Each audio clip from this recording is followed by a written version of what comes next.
Rajasthan public service commission ने प्रतियोगी परीक्षाओं में बायोमेट्रिक वेरिफिकेशन प्रणाली लागू करने की तैयारी की है। यह कदम डमी कैंडिडेट के खिलाफ सख्त कार्रवाई के तहत उठाया जा रहा है। खासकर हाल ही में एसओजी द्वारा पकड़े गए 50 से अधिक डमी कैंडिडेट की घटनाओं के बाद इस प्रणाली का उद्देश्य परीक्षा प्रणाली की पारदर्शिता को बढ़ाना और धोखाधड़ी के मामलों को रोकना है।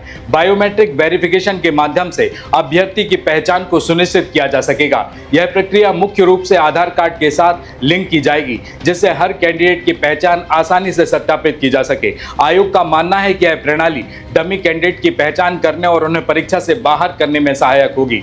राजस्थान पब्लिक सर्विस कमीशन ने पहले चरण में इस बायोमेट्रिक वेरिफिकेशन प्रणाली को इंटरव्यू और डॉक्यूमेंट वेरिफिकेशन के दौरान लागू किया है।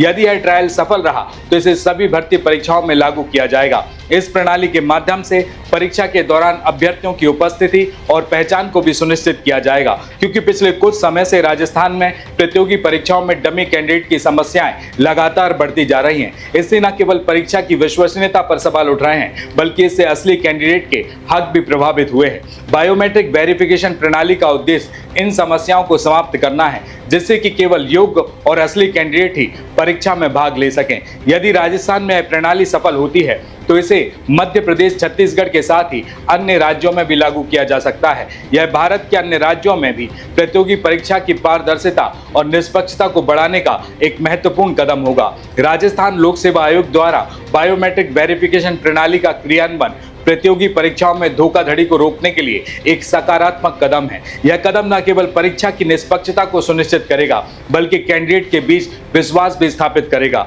यदि यह प्रणाली सफल होती है तो यह भारत के अन्य राज्यों के लिए एक मॉडल बन सकती है, जो प्रतियोगी परीक्षाओं की पारदर्शिता और विश्वसनीयता को सुनिश्चित करेगा। हम यह भी जानते हैं कि आखिर यह सिस्टम कैसे काम करेगा और कौन कौन सी परीक्षाओं पर यह सिस्टम कब से लागू होगा। नमस्कार, मैं हूं आपके साथ में भूपेंद्र सिंह और आप रिपब्लिक सागर मीडिया के साथ में हैं। सबसे पहले हमारे चैनल को सब्सक्राइब करें and don't forget press the bell icon to get all the notification for our upcoming video. मां शारदा इंटरप्राइजेस के साथ अपने सपनों का घर बनाएं। आधुनिक फर्नीचर की नई रेंज, होम डेकोर के नवीनतम ट्रेंड्स, कस्टम डिजाइन, उच्च गुणवत्ता वाले उत्पाद, कस्टमाइजेशन एवं सुरक्षित और सस्ते इंस्टॉलेशन की सुविधा उपलब्ध है।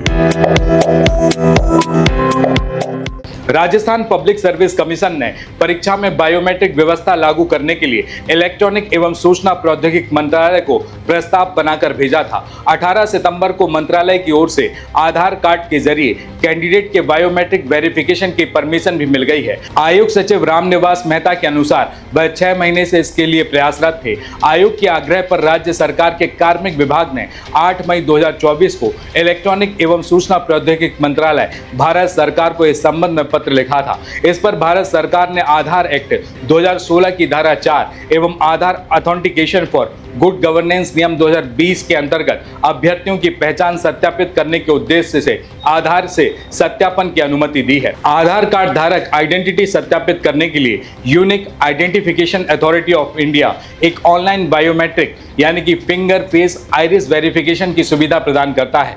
दरअसल आरपीएससी में आवेदन करने वाले अभ्यर्थियों को वन टाइम रजिस्ट्रेशन में अपना आधार नंबर भरना पड़ता है। वहीं से अभ्यर्थियों का नाम, पता, जन्म तिथि और अन्य जानकारियां एसएसओ के रिकॉर्ड में आ जाती हैं और इसी के बाद आवेदन करने वाला अभ्यर्थी एग्जाम सेंटर तक पहुंचेगा। उसे बायोमेट्रिक मशीन पर थंब इंप्रेशन स्कैन करना होगा। इसके बाद ही एंट्री दी जाएगी। इस प्रोसेस के दौरान जैसे ही कैंडिडेट अपनी फिंगर स्कैन के लिए बायोमेट्रिक मशीन पर रखेगा, उसके 12 नंबर के आधार कार्ड के साथ उससे जुड़ी सभी जानकारी आ जाएंगी। तो वहीं इसके अलावा अगर कोई डमी कैंडिडेट किसी और की जगह एग्जाम देने पहुंचेगा तो वह अपने आप ही पकड़ा जाएगा, क्योंकि फिंगरप्रिंट मैच नहीं होंगे। तो वहीं आयोग के सचिव रामनिवास मेहता ने बताया कि कार्मिक विभाग की ओर से नोटिफिकेशन जारी कराने की कवायद शुरू कर दी गई है। कार्मिक विभाग का नोटिफिकेशन जारी होने के बाद इस व्यवस्था को पूर्ण रूप से लागू कर दिया जाएगा।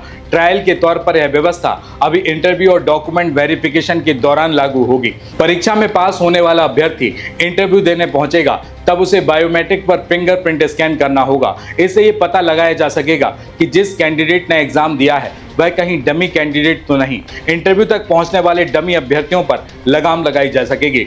दरअसल प्रदेश में पेपर लीक के साथ साथ ही डमी कैंडिडेट भी आयोग के लिए मुसीबत बन चुके हैं। हाल ही में पेपर लीक प्रकरणों में एसओजी की कई गिरफ्तारियों में सामने आया कि कई dummy candidate Rajasthan public service commission का इंटरव्यू तक दे चुके हैं। दौसा के नांगल राजावत के रहने वाले ग्रेड 3 टीचर रोशनलाल मीणा को एसओजी ने पकड़ा था। उससे पूछताछ में पता चला कि वह डमी कैंडिडेट बनकर 2 बार प्री व मेंस परीक्षा पास करने के बाद इंटरव्यू तक पहुंच गया था। हालांकि इंटरव्यू में फेल हो जाने के कारण उसका सिलेक्शन नहीं हो सका। ऐसे में डमी कैंडिडेट पर नकेल कसने के लिए यह कवायद की जा रही है। जुलाई 2024 में उदयपुर में आरएएस की परीक्षा देने आई एक डमी कैंडिडेट पकड़ी गई थी। पुलिस ने डमी कैंडिडेट बनकर आई युवती को गिरफ्तार कर पूछताछ की। युवती से फर्जी प्रवेश पत्र और फर्जी आधार कार्ड मिला था। आयोग की ओर से परीक्षाओं की गोपनीयता भंग करने और जालसाजी करने वाले व्यक्तियों व नकेल गिरोहों पर लगाम लगाने के लिए आवेदन से लेकर एग्जाम तक में महत्वपूर्ण बदलाव किए गए हैं।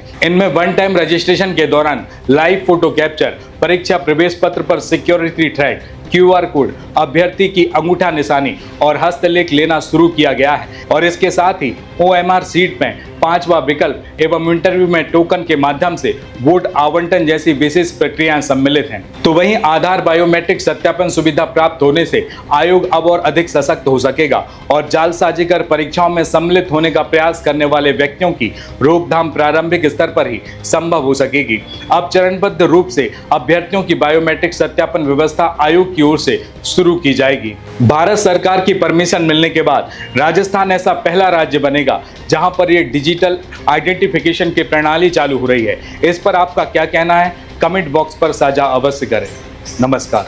मां शारदा इंटरप्राइजेस के साथ अपने सपनों का घर बनाएं। आधुनिक फर्नीचर की नई रेंज, होम डेकोर के नवीनतम trends,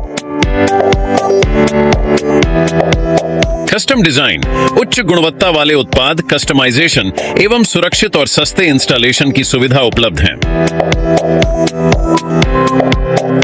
marriage garden, hotel, restaurant, showroom, office, hospital, दुकान एवं मकान के नवीनीकरण, इंटीरियर डेकोरेशन मटेरियल के लिए सागर का एकमात्र शोरूम।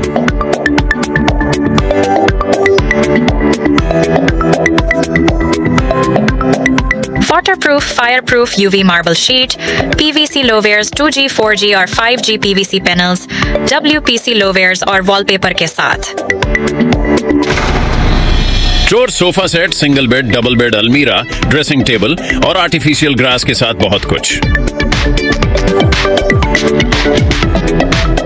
होम कंसल्टेशन, डिजाइनिंग के लिए सलाह, फाइनेंस और EMI की सुविधा भी उपलब्ध है। तो फिर आज ही विजिट करें और आसान किस्तों में फर्नीचर अपने घर ले जाएं। हमारा पता है मां शारदा इंटरप्राइजेस, श्री राघव जी मंदिर परिसर, स्टेट बैंक वाला हाल, श्री सत्यनारायण मंदिर की घाटी के सामने, बड़ा बाजार, सागर, मध्य प्रदेश।